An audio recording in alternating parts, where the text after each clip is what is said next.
Most people remember 2006 as the year of the World Cup. The parties, the goals, the drama. What they don't remember is that 2006 was also the year football quietly broke, and then quietly rebuilt itself into something completely different.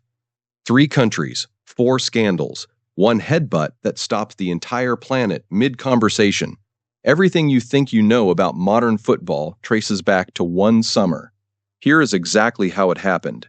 Most people remember 2006 as the year of the World Cup.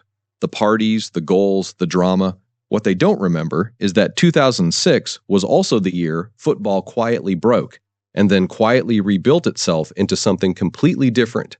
3 countries, 4 scandals, 1 headbutt that stopped the entire planet mid-conversation. Everything you think you know about modern football traces back to one summer. Here is exactly how it happened. Start with England, because football always starts with England suffering. The Golden Generation. That is what the English press called them. Beckham, Lampard, Gerrard, Rooney. The most talented squad England had assembled in decades.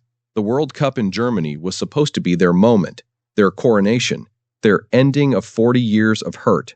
Instead, they went out in the quarter-finals on penalties, again. Lampard missed, Gerrard missed, Carragher missed, 3 from 3. Whether you liked it or not, the curse continued anyway. But here is the part most fans cannot actually explain. It was not just the penalties that hurt, it was the wink.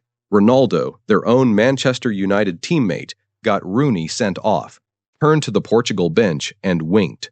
One gesture, it told you everything about England's place in the world game. Talented, naive, slightly too easy to provoke. Now, go to Italy. Same summer, different catastrophe. While the World Cup was being played on the pitch, Italian football was being dismantled off it. Calciopoli, which translates roughly as football corruption, because Italian scandal names are poetic like that, was a phone-tapping scandal that revealed referees being influenced, matches being shaped, and the entire top division operating on a system that only pretended to be fair. Juventus, the biggest club in Italy, were stripped of 2 league titles and sent down to the 2nd division.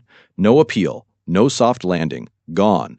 They won the World Cup with those players in July. By August, the league they played in had been torn apart. Same country, same summer, completely different consequences. And then Berlin, July 9th, the final.